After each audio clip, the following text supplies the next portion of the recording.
Hello there, thank you for joining us for another episode of Canada's Movie and TV Hosers. I'm one of the hosts, Gregory Barrett, and with me is my co-host, Christine. Hi. And this is the star of our show, Fluffy Kitty. She's actually a bit content today, so that's good.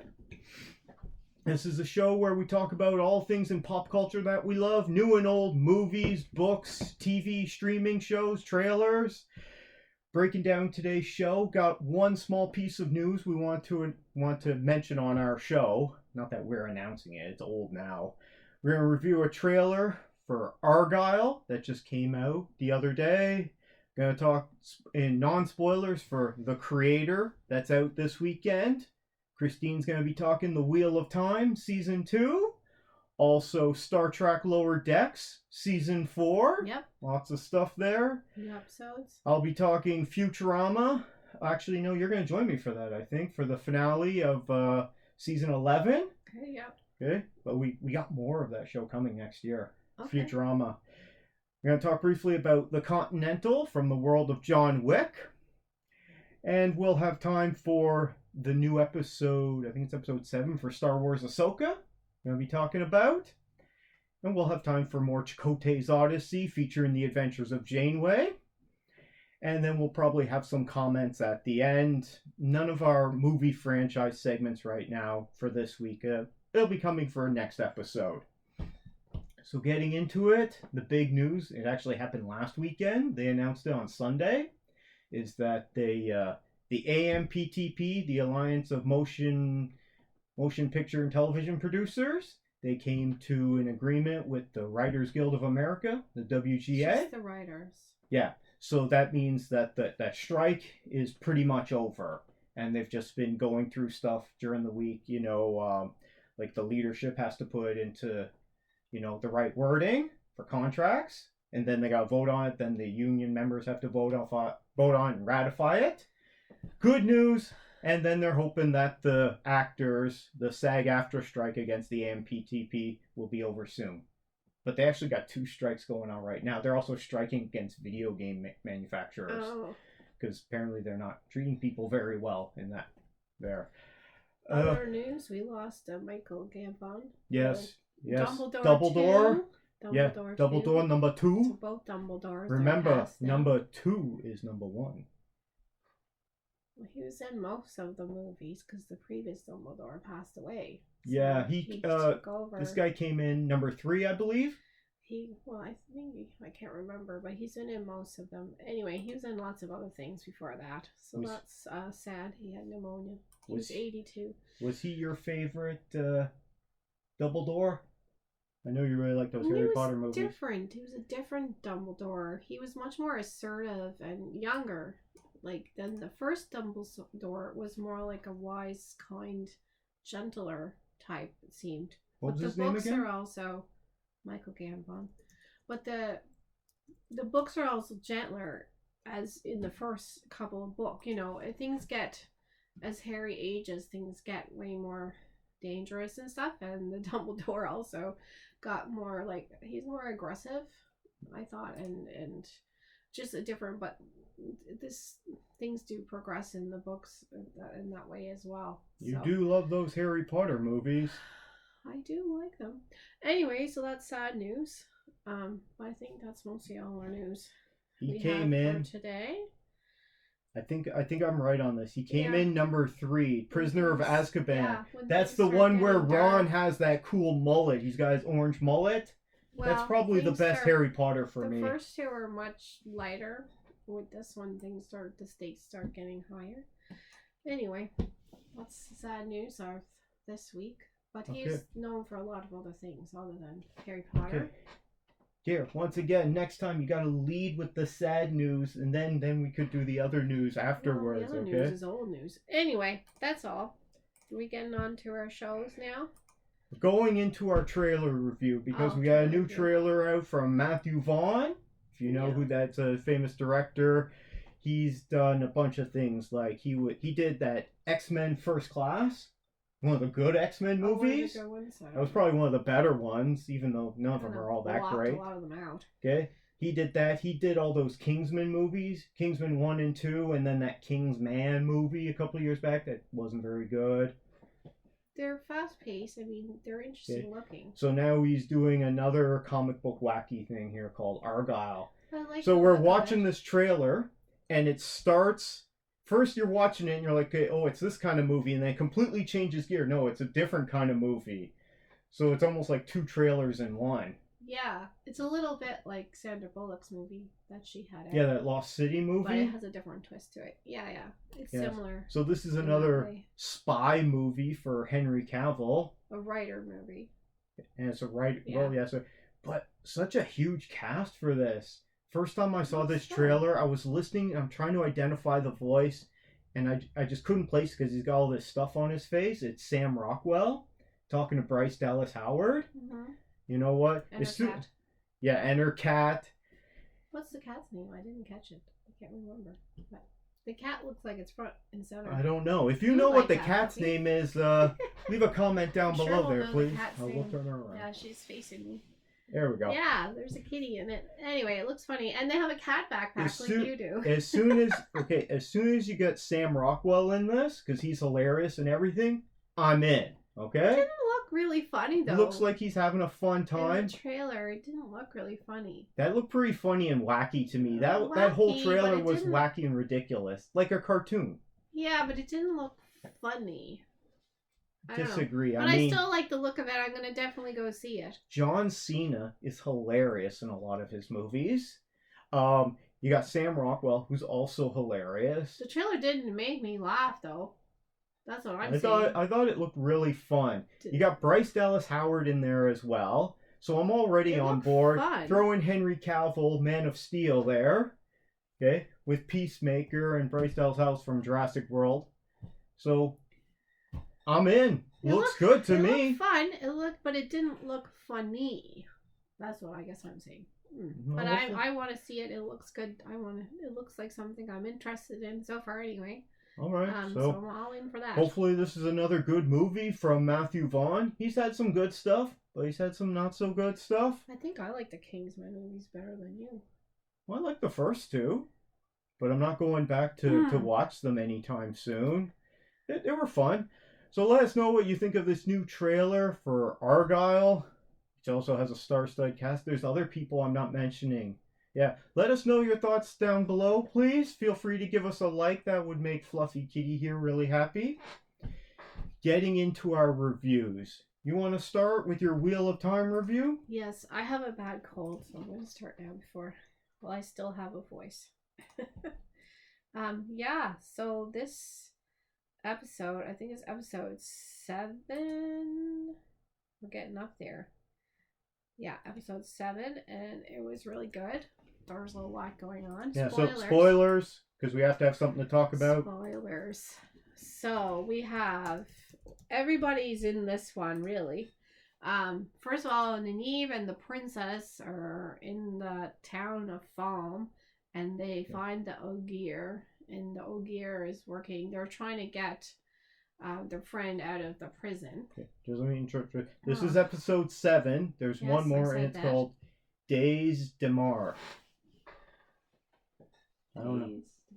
Days Damar. You tell me what that is. I don't know what that is. I don't know what most of the titles mean. Anyway, so there's a lot going on. High stakes. So basically, Moraine has been acting like a person we know and doing everything herself and not letting anyone in on the plan, but the whole fate of the world rests on this. Yeah, but you said you didn't like her. I don't like her because I don't like what she does, and I think it's stupid what she's doing. And so now she's finally had to give in, and people are helping her. But she didn't want people involved because of what probably was she hoped would not happen, which does happen in this. And her lover, the Amerlin seat, insists on, basically they've got Rand, and they are going to try to control him and keep him. Does this show have a lot of sex and nudity in it, like Game of Thrones? No. Because everyone keeps saying that this is trying to be written in the style of Game of Thrones. Blinding him in the bed. They've got him. He can't use his powers, and he hasn't been trained. And they're mad at Maureen for not training him. Yeah, she probably could train him, but she's doing other things. There's been a lot going on. She's only one person, but she hasn't gotten her friends to help her, which she should have done. But her main girlfriend is turns on her in this, and pays a price. And anyway, in the end, they all go off with the enemy. With Ishmael. No, with Lanfear. Okay. You were talking about Ishmael before. It's got Matt. They've got him. They're all going to FOM. Basically, now they're all going to be in FOM because the Ogier and the girls are in FOM. One of them is in prison. One of them is with the princess trying to free her. And Rand is gone with Moraine, and they're all going with Lanfear to FOM, and Lanfear captures Matt and has put him with Ishmael, and Ishmael has driven him insane, because we all know that Matt has been the character they always said he's the one going to turn in the dark. He already got in trouble when he found an object that he wasn't supposed to take, and he took it, and it really made him sick, and he turned dark, and he abandoned them all. But he has a lot of good in him too. But basically Ishmael has made him nuts in this episode, and he's in FOM, so they're all going to FOM. And things aren't good there. And yeah, Egwene is being turned into a soldier for the dark, and that's a weird whole storyline going on. So a lot happening in this episode. And basically, the Aes Sedai, with what's happened in this, they're basically fractured now. Because the problem was the leader, who is her lady, she's not been doing what she's supposed to be doing. And there's a lot of enemies in the tower, and there's even dark people in the tower, and she hasn't had enough control, and she hasn't been working on what she's been supposed to be working on. What's been happening with the Domain? The Damane. Damane. What's been happening with them? Well, they're there. Egwene is one of them, and she's being trained to. Wasn't there like a whole group of them? No, they're all imprisoned, and they have to. It's not a group of them.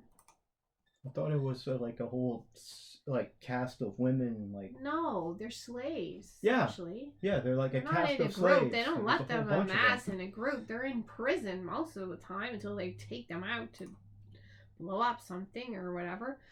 Anyway, it's not good. It's not good at all.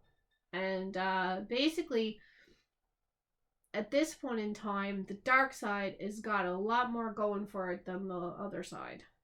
The other side is completely fractured because the Aes Sedai they weren't doing what they were supposed to be doing. And the problem is, it's been 3,000 years, so they've lost a lot of the information, and they didn't know what was true and what wasn't true, and things were forgotten. So they're basically in trouble now. So it's all because like the Dark Lord is coming. Rand. Because they were not organized, and the head of the building has not been doing her job properly and not preparing them, and everything's scattered, and now she's basically almost dead. I get it. So it's just like the Avengers, because they broke up in Civil War, and then when you get to Infinity War, they're all fighting with each other, and they're no organized, they're not ready, and here comes Thanos. I totally get it. It's not really like that. It's a pact between Moraine and the Emlyn seat, that they were both had a job, and they were supposed to do that job. But they just explained that in this episode now. So you see why it's kept us in the dark all these episodes. Okay, so it's some lazy workers who didn't do their job. No, anyway. Never mind. Anyway, so it's not looking good. And the only thing I think we have to go on now is the goodness of Rand. Can he defeat them all with his power and unite with Egwene and the wisdom? I thought Maureen was supposed to take care of all this. She screwed up because she went like a lone wolf and didn't get the people around her to help her because she didn't feel she could trust them. And yeah, it turns out she couldn't trust all of them, but there's others she could have trusted. So there's more that goes on there with her as well. Mm-hmm. And her warder finally figures out what he should have been doing all along, because they've been having lots of arguments and been separated. But they figure it out, and now she's got, well, she never did lose her power. It was just tied up in a big knot. And now it's been undone. Mm-hmm. Anyway, so lots happening. Any final thoughts for episode 7, season 2, or season 2 overall right now? It was good. It's just been hard because we've not got all the information. And I still am a bit confused about what this world is, because we're seeing other people too. We're seeing Perrin is with these people the people that Rand came from, and we don't really know very much about them at all. All right. Because they don't tell us enough. Like, you're always without the information, and you're trying to guess what's going on. So I don't think this show is really done properly, I guess. All right. But I'm enjoying it. But I think they could have done just a couple of things that would have made it a lot better. All right. Do you want to say what those are? Or no, do you want to give move more on? Information. Stop keeping the people that are watching it in the dark from knowing what the heck is going on. Because if you don't know what the stakes are, you're not invested in it, right? Yeah. Anyway. Okay. Fair enough. Clearly, I am not following along with this, so I'm not watching it. Let us know what your thoughts are for season 2 of The Wheel of Time so far. Are you fully caught up to episode 7? If you're not, why are you watching this spoiler review? I mean, come on, what are you doing? Yeah, don't watch this one. But leave us a like anyway, even if you're really mad that Christine just spoiled it on us. Appreciate it. Do you want to do another review right now, or should I do one? No, I'll do it because I don't know. Okay, so Star Trek Lower Decks season 4. Let's check out what episode this is. It's getting up there. What's it about? What's Boimler up to? Not much in this one. Yeah, not much. He's hanging out with the security crew. This is episode 5? I don't know. Empathological fallacies. Yeah, that's it. Jeez. It's about the Betazoids, this one. Well, basically, okay, well, if I'm going to talk about it, I have to do spoilers. Yeah, it's spoilers. Yeah, okay. We have to have something to talk about. This, like, as I've been telling you, these other episodes, mostly in the beginning or the end of an episode, we've seen this mysterious ship that looks like a little vacuum cleaner, and it's been destroying its enemies. We've seen it destroy the Orions, the Klingons, and the Romulans.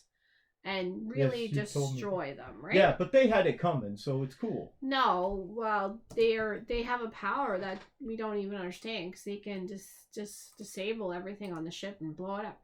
So, the Betazoids arrive on the ship, and apparently they're special Betazoids because they're in the Betazoid intelligence faction, and but they're pretending to just be a bunch of Betazoid drunk chicks, which is, of course, what you would do if you're a Betazoid spy.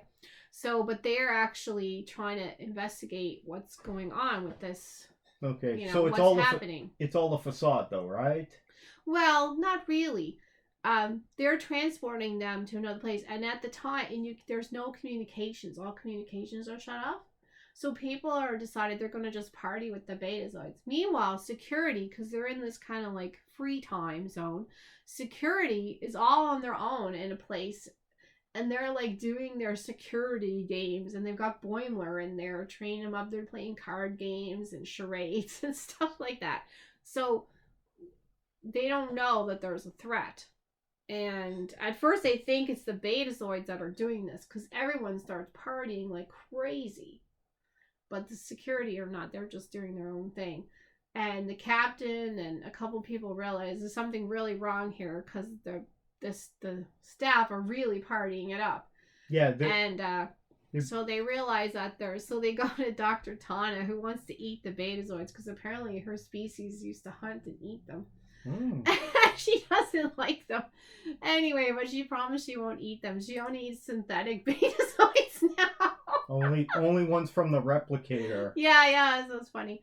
But they don't. There's nothing seems to be wrong with them. And anyway, they think that maybe they don't know what's going on, and they try to take the ship.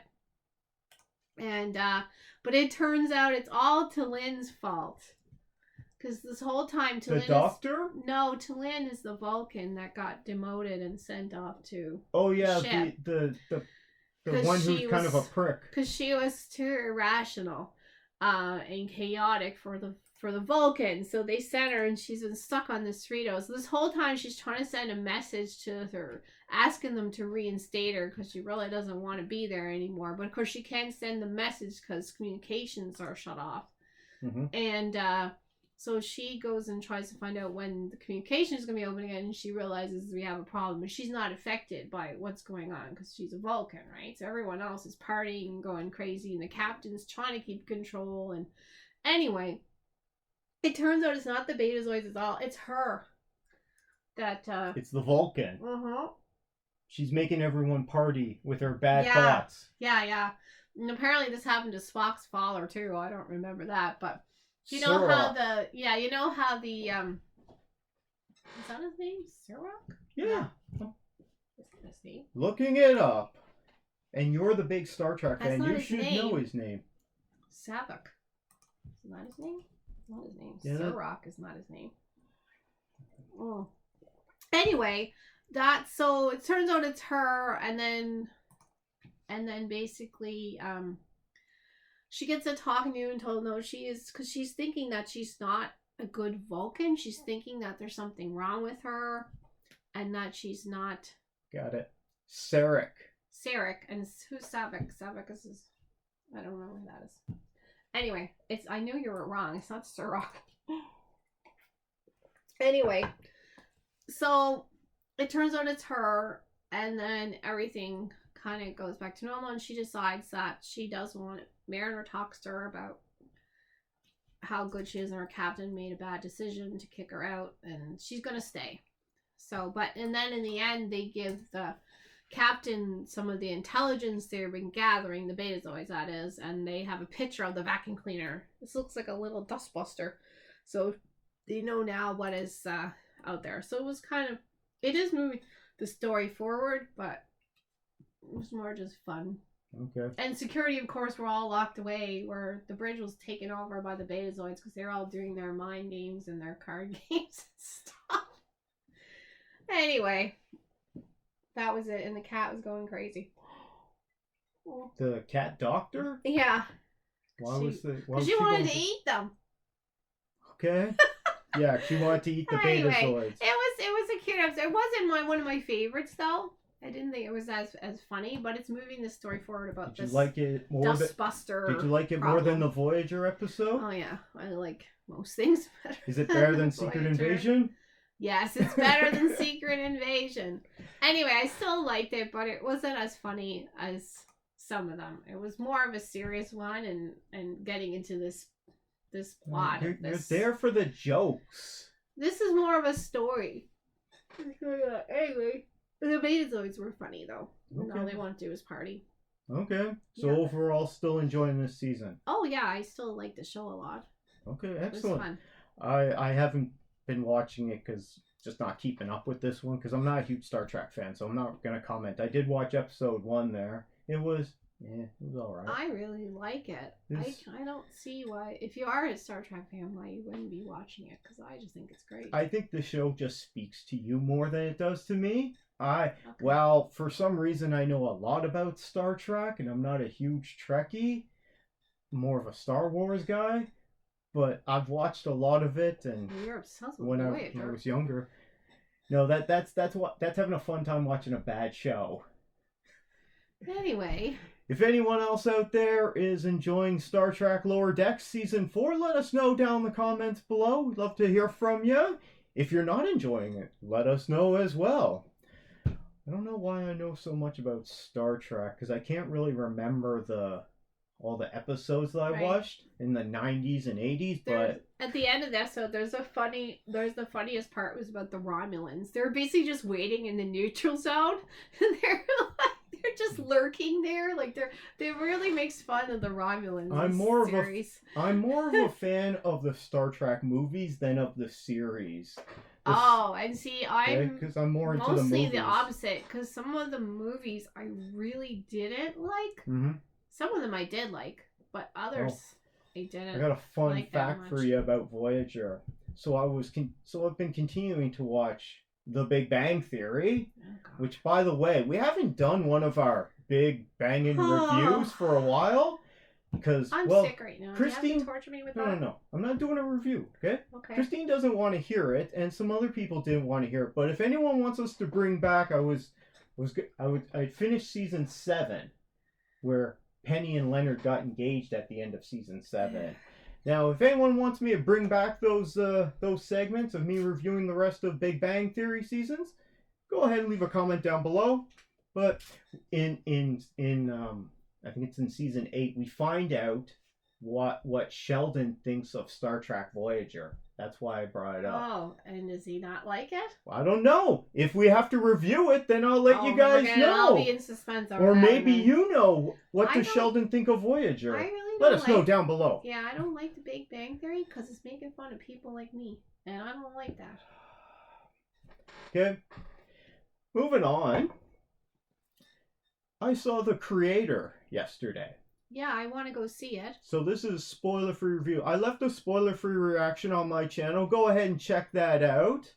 It's getting I don't think it's getting many views because I don't think a lot of people are going to be seeing this.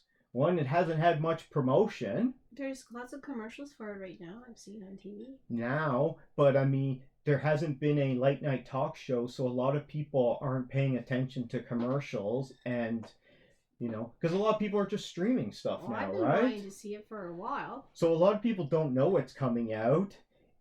From the trailers. Okay, I'm only gonna talk about what's in the trailers, and I'm not gonna spoil anything about it. But from the trailers, it looks like it's a big, epic science fiction drama.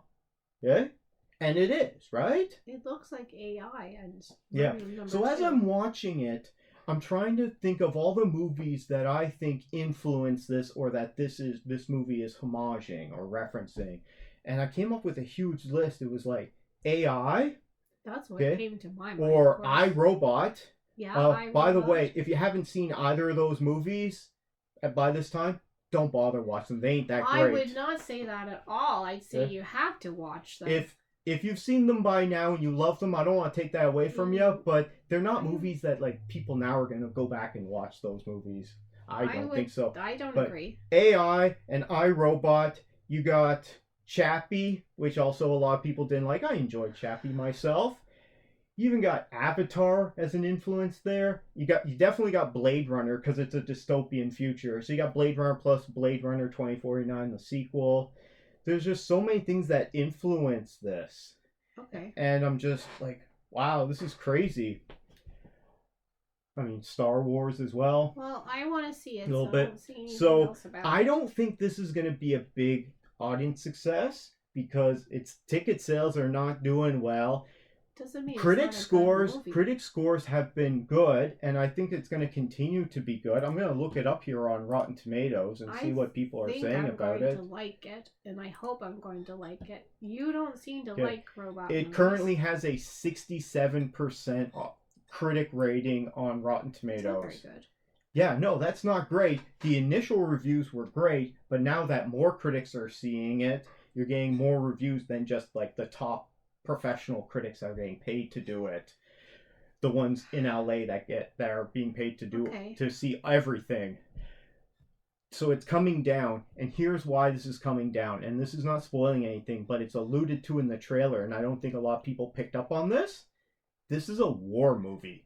This is a science fiction Yeah. war movie. It's like Terminator. And is what it got there's for a lot me. of Terminator in there That's as what well. I thought. Terminator combined with AI from the trailers. It is a war. I know that because this is the weapon There is. that they're dealing with. Okay. That's what the I trailer says. found for me there was pacing and some editing issues. Just jumping ahead too fast and just jumping all over the place. I found, because this is a lot of story crammed into 2 hours 13 minutes. Okay. So I found that there was some pacing issues at times, and I was looking forward to this. I was quite excited for this. I was like, this could be another Star Wars universe, and we get all kinds of sequels off of this, right? Or at least a few sequels. and see what happens. I'm like, no, this is an awards movie, and I can see this having a cult following, and I'm probably going to be wrong, but on the internet rating system, I give this a worst movie ever. Well, you didn't like AI either. No, I didn't, but this is... And I thought that was one of the best movies ever. This is influenced by AI, but it's very different. Well, I can't see myself going back to watch this again. Hopefully I'll watch it by Sunday and I'll talk about it. There is some good stuff in it. There are things that I enjoyed, but overall I was very disappointed in this. For me. However, if you have a different thought about the new movie The Creator from Gareth Edwards, who directed Rogue One, it's got John David Washington in it. Who else is in it? Gemma Chan, one of your favorites. Stop talking about it, because I want to see it. And you're talking about it. It's a cast list. Okay, let us know your thoughts on The Creator down in the comments below, please. Feel free to leave a like for Fluffy Kitty. She'd love that. She's not going to go see it. No, she definitely is not. Now it's time for more Chakotay's Odyssey, featuring the adventures of Janeway. Christine, we watched this one together. Yes. Season 3, Episode 3. It's called The Shoot. Yeah. Once again, they're terrible at naming these episodes. I'm going to rename it. This should be called The Bromance of Harry Kim and Tom Paris. The Attempted Murder of Tom Paris would be a better title. Well, that comes later, okay? This episode's all about the bromance. Parasite. Okay? No, on both sides, actually. Oh, I said parasite. This episode starts with Harry Kim being thrown down a chute into prison. And doesn't go so well for him. He's not the kind of guy who can handle an alien prison. It's not like a normal prison. It looks just like a scrapyard. Yeah, they believe it's underground at first. Yeah. But, so I think Harry Kim probably didn't go to public high school because he doesn't understand the rules in this place. It's just like high school. It's prison rules, okay? As soon as you get there, you're fresh fish, okay? And they start beating the crap out of him. Well, he had no choice on that one. He was unconscious when they threw him down the thing. Yeah, well, then they started beating the crap out of him. But don't worry, because Tom Paris comes out of nowhere, and he's like, this guy on the ground, look, he's pointing at beat up Harry Kim. He's like, he's my bitch. They still don't have much credibility in there. So, yeah, so they're surviving together in this weird prison where everyone's attacking each other, and they got a microchip implant in the back of their head. I don't know. Sort of like a post. They call it the clamp, but you can see this thing, so it's almost like the plugs in the back of your head in the Matrix. Except this one you can't plug into the Matrix. It affects their nervous system and slowly drives them crazy. Makes them agitate. Yeah, agitate. Yeah, it affects their nervous system that way, and it's itchy and it drives them nuts.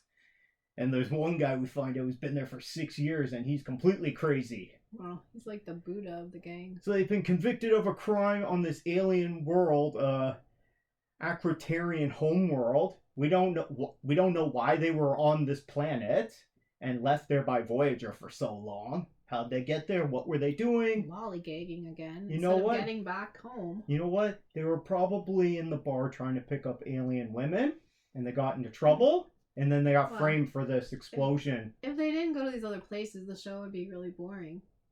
Right? It's just weird that they're going off by themselves. Meanwhile, the rest of the crew's on Voyager doing something different. I don't know. Okay. But, so they've been thrown in there. It cuts back to Janeway and the crew. Yep. And she's trying to get them back. She's talking to these Acrotarian ambassador. She's trying to diplomatically get them back. Yeah, at first. And this guy's just being a dick. It's like, no, they've been convicted. They already confessed. Doesn't matter. We don't overturn this stuff. Who cares?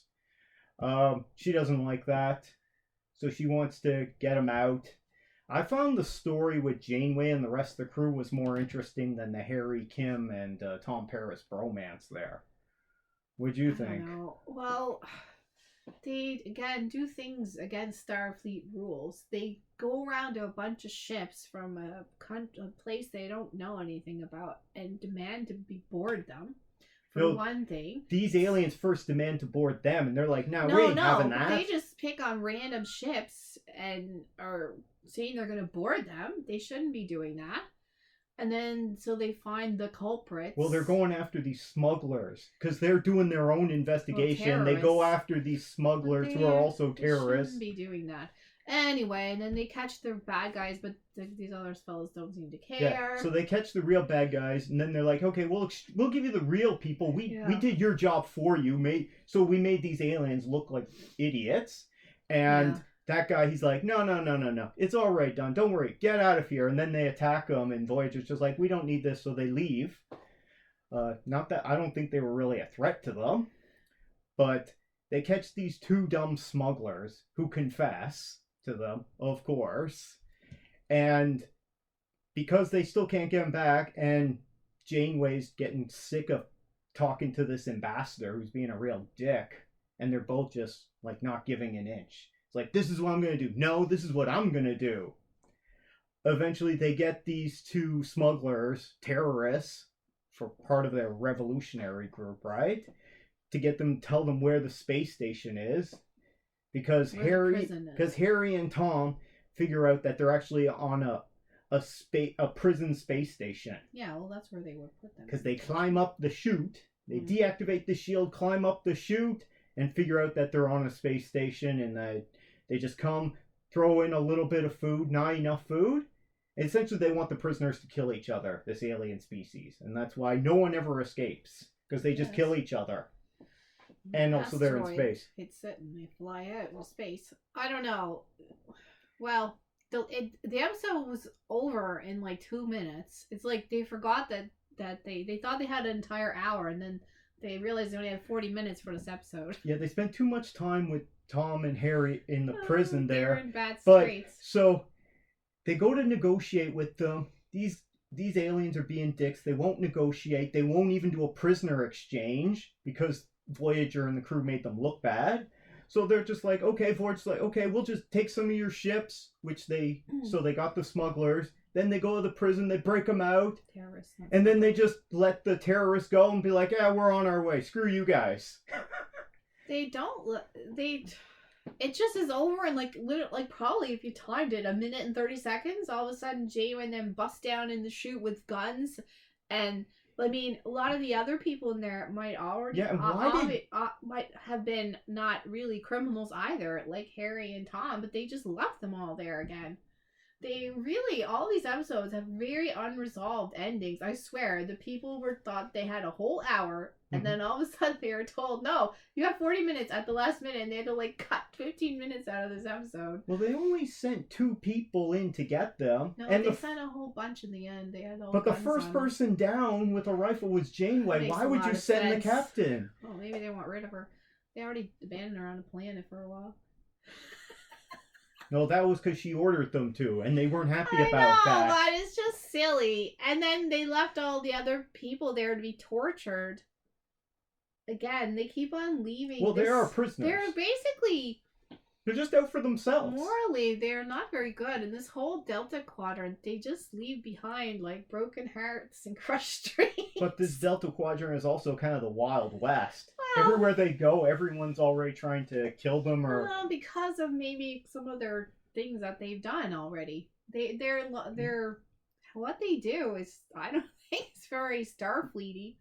Anyway, that was this episode. Over in a minute. Well, they rescued their crew members. Tom is fine, even though he was turning green and like was hallucinating. Well, they got Star Trek future medical science, right? So the doctor appears at the end. He's like, "Oh, this," because Tom gets shivved a couple of times, right? Yeah, he's not doing well at all. He's hallucinating. I thought that part of it was really good. Like Harry and him are in real big trouble. You know how they get those knives?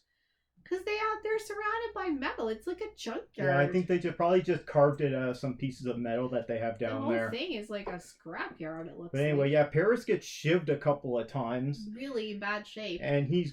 But at the same time, before they get rescued, they're both going crazy. Well, I liked the part with them. I thought this was a really hopeless place. I liked that part. I did not like the idea that Janeway and I just start boarding other people's ships they have no authorization to do that. They have their own authorization. I don't know. It's just kind of crazy. I mean, they could have been nice to those folks and they would have just told them where the prison planet was and everything. Anyway, or the prison space station, whatever. I thought there was good concepts in it, but it was like over so fast. I think you might have fallen asleep for part of this. No, I didn't. I just mean like the end, like they get rescued and the episode's over, like 2 minutes. Yeah, it's mostly about that the two of them stuck in the prison there, and right? They don't take the manifesto with them. Oh, that guy's manifesto. Disappointing part. They should have taken it at least it as an artifact. Where did he get the paper to write his manifesto over these 6 years? I don't want to know. You know what? It was probably sometime they gave him toilet paper and he's like, no, I'm going to use this to write my manifesto on. Paper mache of waste products. I don't know. Anyway, it was just, I don't know all the rules of this prison place, but it was just, They just left it up open-ended, like the last one when they were rescuing those poor people on the volcano planet. They just left them there. Those were the natives. So Chakotay risked his life to going off a rock, and then they just like abandoned them. We're not talking about that episode, okay? Was this a good episode? Yeah, it was okay. It was not a good episode. Ending was too fast. This season 3, episode 3, I would skip this one if you're looking for good Voyager episodes. But if you love it, let us know down in the comments below. Feel free to leave us a like. That'll make Fluffy Kitty really happy here. I thought that Garrett Wang probably had like something written for him that wasn't so dorky. I found him still pretty dorky. He is dorky, but I didn't think like he got to do something different. I like that part between them at least. But well, that was another exciting episode of Chakotay's Odyssey featuring the adventures of Janeway. We got another new episode of Futurama. This is the final one that we're getting for now. It's called All the Way Down, Season 11, Episode 10. I watched this with Christine. She's not available right now. She's busy with work, so it's just me and Fluffy Kitty here. Kind of lethargic today. This episode, well, it was better than the last episode, but the episode 9 there, The Prince and the Prod. But these last 2 episodes of this season have been the weakest, I believe. This one was much better than the previous one. It definitely had a lot of funny jokes in it. I enjoyed seeing Bender continue to act like a drama queen and being all upset that he's artificial. But this episode with this simulated universe that they've created within their universe, and then it creates another universe, it just becomes very meta and self-aware, which I mean, that last Matrix movie was very self-aware. That's not what made that movie bad, but I just find this doesn't really work very well in terms of storytelling, at least for me. So I did enjoy this episode with Bender being really funny there. The 8-bit world that they created at first was it's just, if there's a lot of things in it that if you're not really a fan of the show and you just saw this, you probably wouldn't recognize it. I mean, when they go to watch TV and it's just the one flashing light, but you hear the sound, you know it's Hypnotoad. But if I had never seen the show, I wouldn't know that. There was a funny joke with Fry drinking onion dew, I think it was called. So he's drinking onion soda because that guy just drinks nothing but soft drinks. Pretty decent episode. Not the best to end the season on there. What do we have here? So The Impossible Stream, that was pretty funny. Children of a Lesser Bog, How the West was 1010001. Parasites Regained was pretty good. Related to Items You Viewed. Yep, that was good. I Know What You Did Next Xmas. I've said before, I'm not really a big fan of their Xmas episodes. Rage Against the Vaccine I enjoyed. Zap gets canceled, and then the last 2 weren't so good. Good news is we got another 10 episodes coming for this season because Hulu, which it's airing on right now in Canada, we just watch it on Disney Plus, ordered 20 episodes. So we've only got 10, so we're going to get another 10 sometime in 2024. Great. Definitely. Hope we get some more hilarious episodes. Christine said she enjoyed this one, and I enjoyed this. So not my favorite Futurama season, but definitely some good stuff in here that I'm going to enjoy going back to rewatch. Maybe some of the highlights would be Amy and Kif and her kids, and probably when Zap got canceled there, and we got some new characters there. Some other terrible crewmen. Let me know your thoughts on this Futurama episode. Was it good? Was it not so good? Some people have said this show is hit or miss for them. I personally really find stuff that I enjoy in every season. But let me know what your thoughts are down in the comments below. Feel free to give a like there. Fluffy Kitty would really appreciate that there. Next, I want to talk briefly about The Continental from the world of John Wick. It's a 3-part miniseries. This is on Peacock, but we don't have that here in Canada. So here we just watch it on Prime. It currently has a 50% rotten score on Rotten Tomatoes and an 83% audience score. Oh, I thought it was higher before, but I guess critics aren't enjoying it. I watched the first episode, checked it out. It's about an hour and a half long, and I had a good time with it. The style and how they've recreated the 70s in this John Wick world. I'm guessing this would be around the time that New York City went bankrupt in the 70s, because it just looks like crap. There's garbage everywhere. So there's probably a garbage strike. There's cardboard. It's a complete mess. Not very good looking, Alice. This is definitely the gritty 70s there. It starts off with long cinematography shots, just following this one character, Frankie Scott. And you follow him, and then it goes through the different floors. So anyway, there's a heist that goes on. The whole look of it with the 70s, the style, the fashion. Not that I'm a big fan of the 70s, but this really worked for me. The cars, which I'm not really into cars. The music definitely worked really well in this. It's got Mel Gibson in it, but I've never really been a big Mel Gibson fan, and certainly not now, but he's been kind of slowly making a comeback with in Mark Wahlberg movies. So Frankie pulls off this heist, and then Mel Gibson's character Cormac has to go after him because they stole this coin press. So this is about really the world building for John Wick there. And so they use this coin press to make all these special gold coins that they pay for everything with in this world within this universe of John Wick.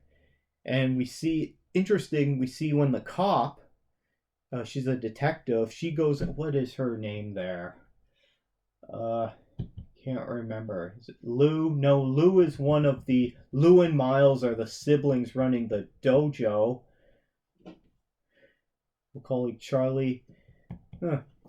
Anyway, so the detective, she tries to go into the Continental, and they don't accept cash in that there, so they won't give her a room. They do accept the cash for the drink that she orders, but that's so that they don't let her on to know that something weird is going on here.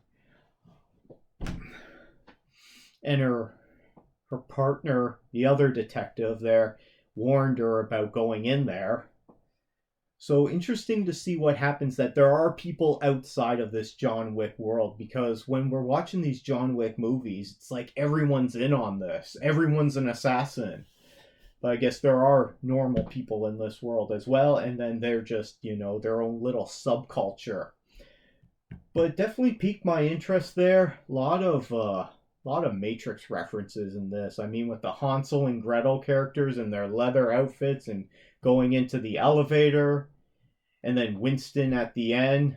It's like, we need guns, lots of guns. So definitely a lot of Matrix references here, as well as it very much looks like the style of John Wick. So it's only 3 parts. I'm going to check out the next 3 parts. So far, I'm enjoying it. It's looking good. I'm not a huge John Wick fan, but I've seen all 4 of them, and this show seems to have caught my interest, so I'll check it out.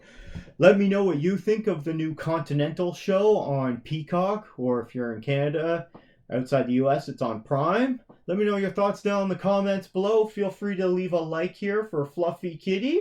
You can always subscribe for more content. We got another episode for Star Wars Ahsoka. Part 7 is called Dreams and Madness. So, spoiler review. I just finished rewatching this. I watched it last night when it comes out, but if you're wondering why my spoiler review comes out a little bit later on YouTube, it's because it airs here at 10:30. So I have to watch the episode, and after that, I'm not staying up to record an episode, edit it, wait for it to render, and then post it. So I just do it the next day. I don't know why it's called Dreams and Madness, because I didn't see any dreams, and the only one who's mad is really probably Baylan. Let's see. Opening scene. I'm guessing that's Coruscant, but it could also be Chandrilla. I think it's assumed that it's on Coruscant. That whole scene with the Senate and with Hera, General Syndulla. You got Mr. Kim back there. Genevieve O'Reilly as Mon Mothma, and then you get a special appearance by C-3PO, so Anthony Daniels is in it. I doubt he's actually in that suit. He's probably just doing the voice acting, but who knows?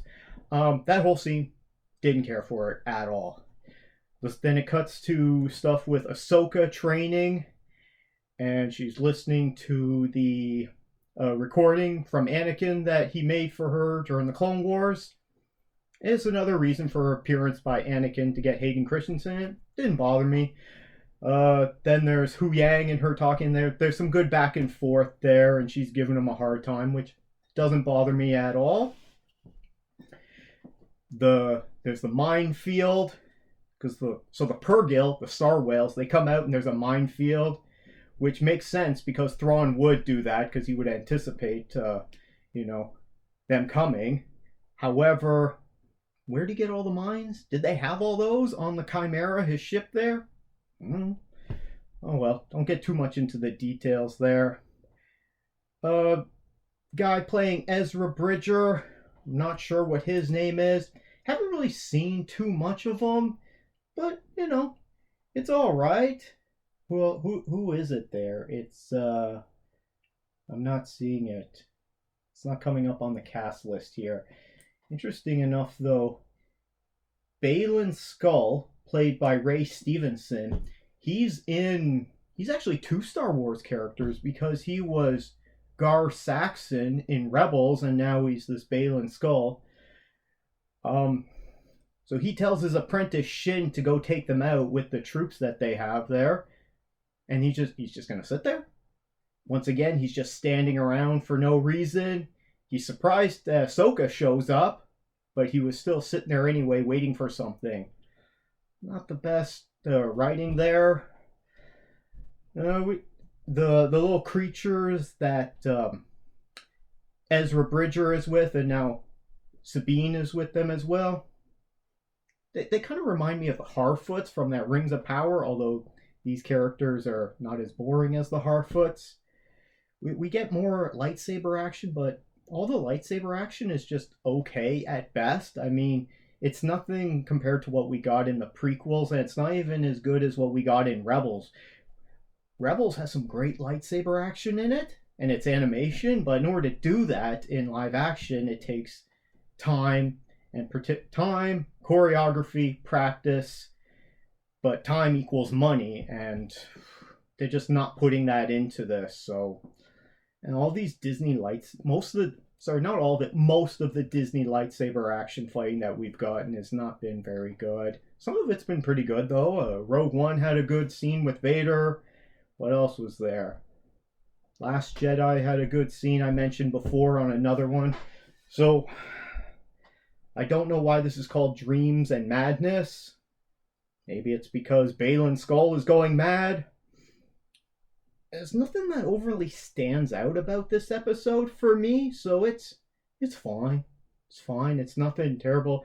I don't know what's in all that cargo that Thrawn is loading up there.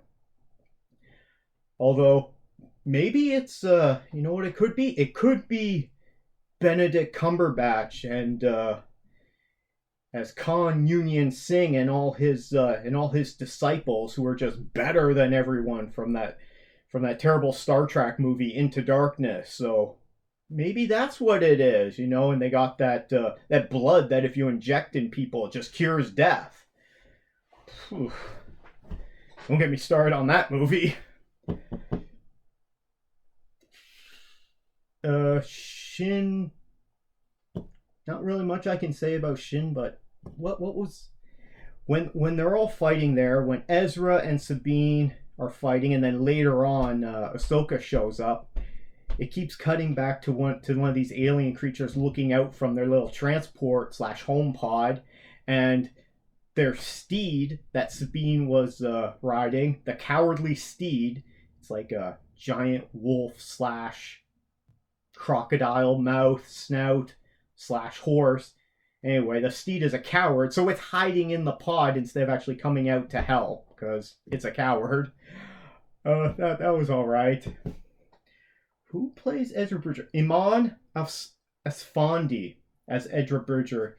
He's, I haven't really seen much of him yet, so I'm not going to pass any judgment or anything on that, although it was weird. I'm like, Sabine offers him his lightsaber, which he did give to her at the end of Rebels, but couldn't he at least borrow it and use it for fighting?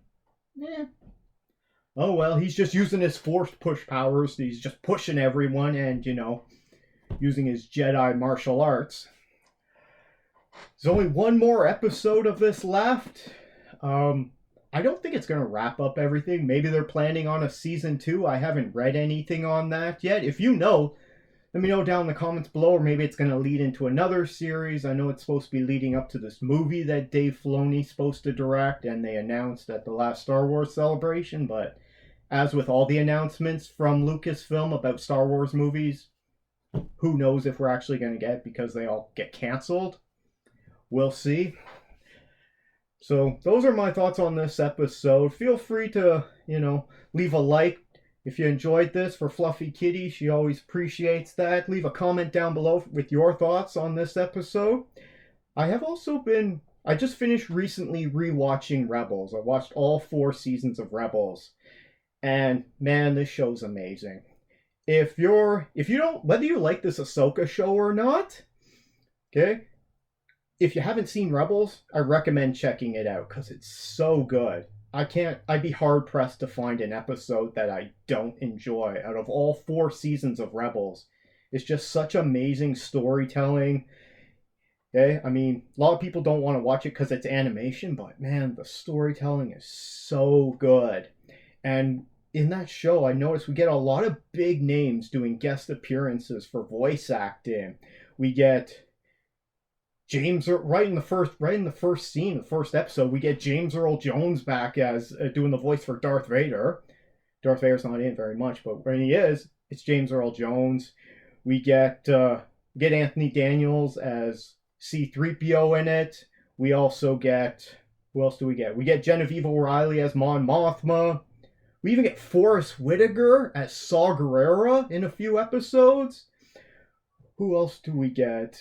We get Ian McDermott comes back in the last season for as Emperor Palpatine. So amazing there. Now there's a whole bunch of people from, like we get Ashley Eckstein who does the voice for Ahsoka, because she did the voice in Clone Wars. She comes back. A bunch of the actors come back, like D. Bradley Baker does the voice for all the clones. So we get to see Captain Rex if you know those characters. So it's from the animation show as well as from the movies. Is there any other big ones from the movies I can think of off the top of my head? There probably are. Oh, we get what's his name there? Billy D. Williams as Lando in I think 2 episodes, which is great. However, one of my favorites in Rebels is a returning character from Clone Wars. One of my favorite characters from Clone Wars, and that's Hondo Ohnaka. And if you don't know this character, he's a pirate, and he's hilarious. He's just always so sleazy and charming. He's kind of like Lando, but more sleazy and more out for himself. And he's the lovable rascal. You hate him, but at the same time you love him. He's like to see that character in live action. He's just great. Anyone else that we get there? Probably a few that are slipping my mind, but anyway. If you want to check out really good Star Wars, I recommend starting with and you haven't seen the animation, I recommend starting with Rebels. Although, technically, the first thing would be checking out the Star Wars feature film, Star Wars The Clone Wars movie, which is one of the 12 Star Wars movies. It is animation, but it did get a theatrical release and it's in canon. That's the start of it before you go into the Clone Wars series. I would recommend starting with the Rebels show. I mean, you can always go back to that. If you are starting with Clone Wars, maybe watch the movie first and then just jump right to season 3 of Clone Wars, the series, because you ain't missing much from those first 2 seasons. And there's a lot of great characters in that show. Well, that's my thoughts for this new episode of Ahsoka, and just some few thoughts because I've been rewatching Rebels, which makes me appreciate and recognize a lot more in this Ahsoka series. However, that's BS because you shouldn't have to watch another whole series to appreciate this Ahsoka series. This series should stand on its own and be able to hook people in, and it's kind of just been too slow and meandering. I mean, the first 4 episodes, it just took forever to anything to happen, and so now everyone's a lot of people have checked out. But let me know your thoughts down in the comments below, please. Take care. Now it's time for more Chakotay's Odyssey, featuring the adventures of Janeway. Season 3, Episode 4 is called The Swarm, which makes me think of that last Star Trek movie that we got, Star Trek Beyond, where there was that big swarm of things being controlled by Idris Elba. Oh. You don't remember that movie? We saw it in the theater. I don't know. Okay. Yeah. Oh, Star Trek news, by the way. They're talking about Star Trek 4 again. They're still talking about it and working on it, apparently. So we might get another Star Trek 4 with the J.J. Abrams they were crew. going to do it, and they never told any people that were involved in it they were going to do it. Yeah, they made the announcement without making any, without getting any contracts with all the stars. Yeah, they also, kind of got all. Do you think they're going to recast Chekhov? Yeah, Chekhov. Do you think they're going to recast him? So. I think they should. More than one actor has played Anton. I know. What's his name? Chekhov. Anton Chekhov. No. What's Chekhov's first name? I'm thinking Anton Yelchin. That's the guy who played him. Exactly. But they. Yeah, if you know Chekhov's first name, let us know. In Picard, I think they took Chekhov's son, and they gave him his name combined with we are really off on a tangent. So, Star Trek Voyager, your favorite show. Well, let's go fast because my voice is giving out. So, The Swarm. It starts off with your favorite Tom Paris, okay, ex-convict, is with B'Elanna, and they're just in a shuttle, and she's just bored out of her mind, falling asleep, and complaining that she's bored and having to sit there for so long. They're in a shuttle. I think they take like knitting with them or something. They should be doing something because they need to be more self-sufficient. Yeah, they don't got books in this century. Or they didn't take any to the Delta Quadrant with them. Yes, or reading on a tablet. Anyway, they're out there doing their thing, and this alien ship sneaks up on them, and then beams onto their ship. 2 of them, they turn around, they're like, I think Paris was going to introduce himself, so what do these 2 alien dudes do? And they're all covered in black, they kind of look disgusting. Stick them in a zoo? No, they shoot them! Oh. So Tom Paris and B'Elanna get shot right away. Okay, are they just frozen or dead? So they get shot. Okay. They pass out. Now it's time for the opening credits. I asked if they're dead because in Star Trek, everyone always comes back to life, so you can die really easily and then just be alive the next episode. Anyway, cuts back to the ship. Cuts to the holodeck. First, I thought it was the French bar, but no, it's a different place in 17th or 18th century. Oh. And who's on the holodeck? The Doctor. Okay? And he's singing opera. Why not? Sure. And they got this guest star there, and she's singing opera with him, and she's playing this this famous Italian singer. I'm not a fan of opera. I like music a lot, but I'm not a big fan of opera. I'm not a fan of opera either. And so why is Robert Picardo singing opera? Maybe because he can. Maybe that's one of his talents, so they thought, let's use it. Anyway. I mean, the Next Generation was full of ridiculous musical interludes. Yep. That I never really cared for. You didn't like all the music? No. I like music, but I always just thought that was like the dorky part of the Next Generation. But it's weird at first because you see Robert Picardo, who you're used to seeing with, you know, the bald head and just a little bit on the sides. Yeah. But he's got this wig on. Oh well, if it's that time. And when he's you're dressed. weird. And Is he's it like dressed a white up. wig? He's dressed like, look at this. I'm like, clearly it's a wig. Okay. And he's singing with this woman. Anyway, it's a bit disconcerting. He gets called, so he gets interrupted. He gets interrupted by Janeway. So Janeway's like, Doctor, get back to sickbay now. Do your job. Right. So they got B'Elanna and Tom Paris, and he has to treat them. No, they're not dead, but they sustained some injuries. B'Elanna is mostly fine. They're gonna turn into lizards at the end of the episode. Get embedded with lizard DNA. Oh, that would be interesting. No, they already did that. This is going to be different. Oh, but I want to see that again. So they get shot, and now they're brought back to sickbay, and he treats B'Elanna. It was kind of like a stun, right? Yeah. So she's fine, but it affected Paris more. He was actually injured, so that means he's got to hang out in sickbay for the rest of the episode. Okay. And so you got the actor there, and he's just there sleeping the whole time, Did the right? aliens like probe them, and he's having nightmares with the probing. We didn't see any probing. No, they beamed aboard, shot them, and then beamed off right away. Oh. They didn't do anything. That was weird. Yeah, they just took off. Okay.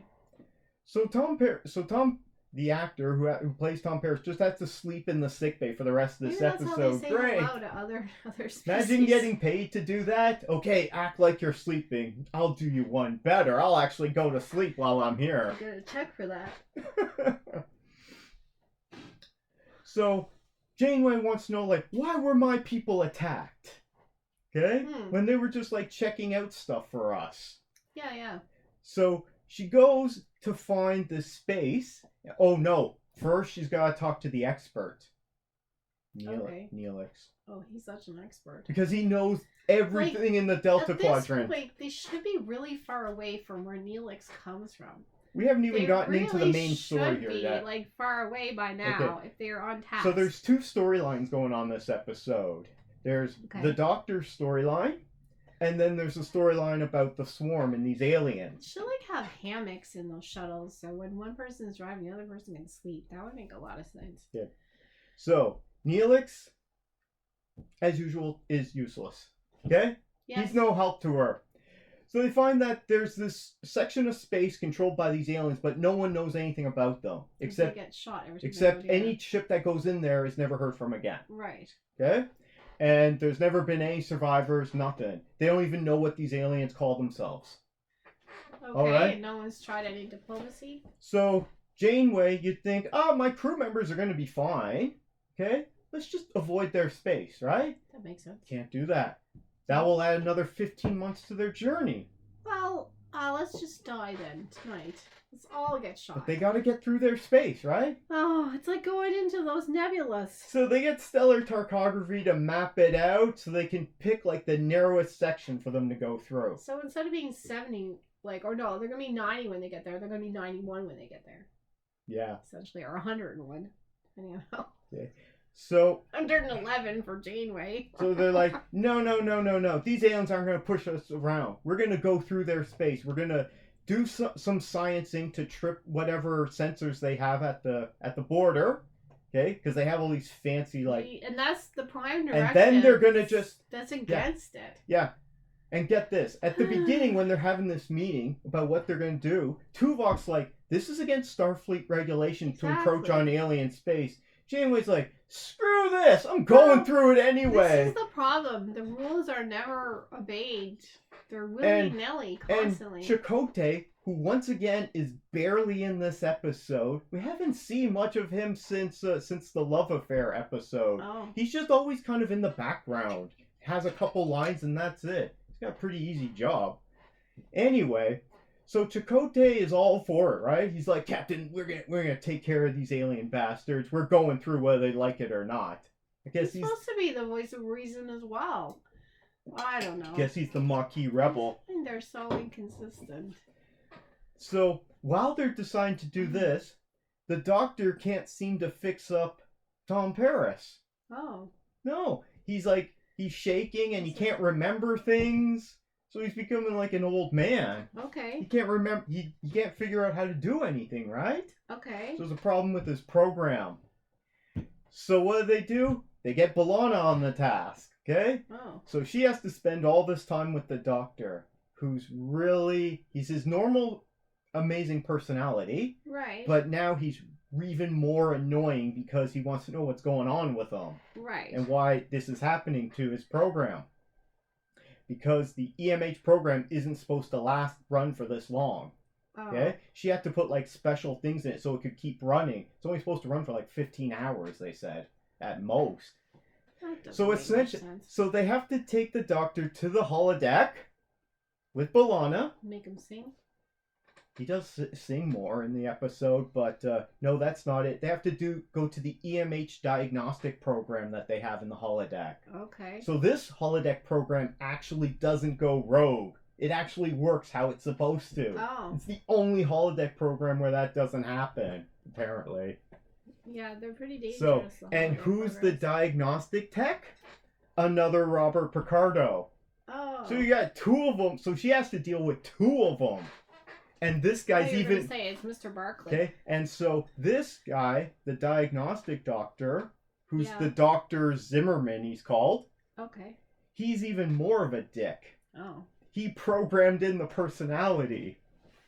So she has to deal with the two of them. Meanwhile, the regular doctor keeps becoming more of a, an old man who can't do anything. And he keeps forgetting everything and leaving equipment around. Okay. Okay? And so meanwhile, who becomes the new chief medical officer? Cass is now the chief medical officer. I'm like, what is going on? Gave up on our plants a while ago. They've been dead for months now. And they find this alien guy when they're going through the space. Okay. They're going through the swarm territory. They find a dead ship, but they found this one alien, so they bring him on. He's got this giant head. He looks like Frankenstein. Yeah, kinda. And the doctor's there because he's the doctor, and he's like, I'm gonna help because he's so arrogant, right? Right. But he doesn't know what he's doing. He doesn't even know how to even be a nurse, or he's just like some idiot who wandered in off the street at this point with no medical training. Okay, so Cass has to be the doctor, and she has to put up with him. She's 2 years old by now. Anyway, guess what? The patient dies. Oh. Okay. Cass, go back to your plants. The patient dies, so they have to keep trying to go through this alien territory at maximum warp for as long as they can to get through it, right? But they stop to pick up this guy. Okay. And then they keep going. Then they keep going. And meanwhile, the doctor, he's not doing good, right? He's not doing good at all. And at one point, Janeway's on the bridge dealing with like a battle situation and the swarm things. Right. And she gets interrupted by new Chief Medical Officer Cass, who is like, we're still having problems with the doctor. And Janeway's like, get out of here. There's a red alert. I'm dealing with this. It's so bad. Like, welcome to a military vessel. She just realized she's on one. Anyway, in the end, they promote a lot of what happens is the aliens attack them in their swarm. I'll show you it here. So they got all these like swarm little ships, right? They're like one-man ships. And they swarm them and they attach to Voyager. Okay. So they have to send out like an energy thing to get rid of them all. Okay. And so then they can keep going through their territory and get away from these pricks. Meanwhile, they're the ones trespassing. Yeah, I know. So and they're not necessarily the bad guys. The doctor gets restored mostly because the problem with the doctor, it was a storage issue. He ran out of storage because now that he has all these memories, it's taking up all the room. So it's just a simple storage issue. But they can't fix the storage issue. I'm like, really? You can't hook up an external hard drive? Give him a chip. I don't know. Anyway. So what they have to do is they have to take the EMH diagnostic program and combine it with the doctor's program so that he has more storage space for all his new memories. So his storage is in the holodeck now?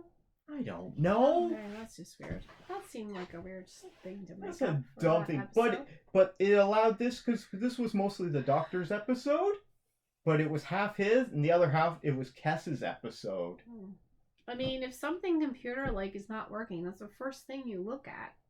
Is, do I have enough memory? Like, at work, our emails are always going down because we don't have enough. No, the first thing you do is restart the device. So they want to reset the whole program, but they wouldn't do that because then you'd lose all the things from the last 2 years. Isn't that something? He should have, like, a warning, maximum. That's essentially what happened. Maximum data. Like, that's why a warning on your cell phone. He ended up starting to disappear just because all the storage space was used up. Oh. So that was another exciting episode of Chakotay's Odyssey, featuring the adventures of Janeway. Okay, we're going to wrap up today's show. But if you want to get in touch with us, you can always leave a comment down below, but you can send us an email, all our social media information. Christine, what's our email for our anyone who's nice enough to view our show?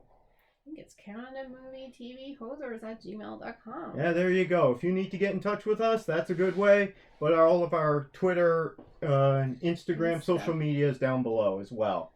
We got a couple comments from a couple people that were actually, not only were they nice enough to watch our show, but they left us comments too. So really appreciate that.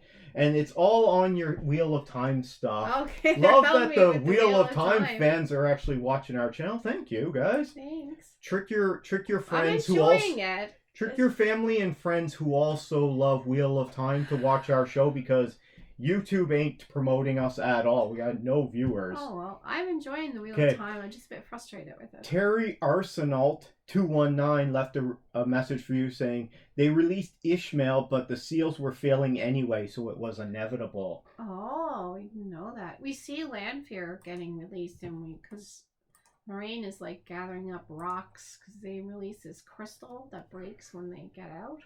Okay. And she knows like that one was broken, but we don't see. That's the information we're not getting. Yeah, because they would have it from the books. Okay. Yeah. Thanks very much for the commentary. Patrick KH4BX, who's also commented before. Worse. He answered our question about the book. So thanks, buddy. There are 15 Wheel of Time books, 14 in the main sequence and a prequel. You should start with book 1, The Eye of the World, and generally read by publication date rather than chronology. Yeah, it's always good to go by oldest to newest, even with movies too. And generally by chronology. The prequel, aka Book 0, titled New Spring, was published later in the series history, so it contains some minor spoilers for early book developments. Thus, it makes sense to read later. I agree. I'm glad to hear you are enjoying Season 2. There should be plenty of triumphs by Episode 8, in addition to some sad moments. Wheel of Time is different than, say, Game of Thrones. In Wheel of Time, good versus evil fight is a little clearer, even if many people have some gray elements to them, and the good guys tend to win over time. They are really, you know who the bad guys are, you know who the good guys are, and you're seeing some people that are turned bad because of blackmail or whatever reason, but it is very clear. He also goes on to say, hope you enjoy the books as well. They are very long and come in 2 different audiobook options. Original plus Rosamund Pike from the show is doing new recordings. You prefer that option. That's your favorite character, Moraine. I don't like Moraine very much. But you could get her reading in your ear at night to you there. Wouldn't that be great? Thanks for your comment there, Patrick. Thanks. That explains, like, I have a feeling too, there's so much. They're trying to pack it all into this series, and it's really hard to put it all into just a few episodes, right? Yeah, they might need to have more seasons then. This last episode was really exciting. I really enjoyed it, and I enjoyed finally finding out why Moraine is like the only one that's looking for Rand and all this stuff. So we find this out, but it was like, this is like a year and a half. Like, this is the first season. Now we know why she was on this quest, why no one else knew about it. Mm-hmm. But that's what makes it frustrating for me, because this information, I think we should have known that information sooner. Fair enough. Well, thanks for your comments, everyone. And if anyone else wants to leave us a comment on any of the media that we discussed, go ahead and leave it down below or send to us on social media. We're going to sign off there. So from all 3 of us, take care, everyone. Bye.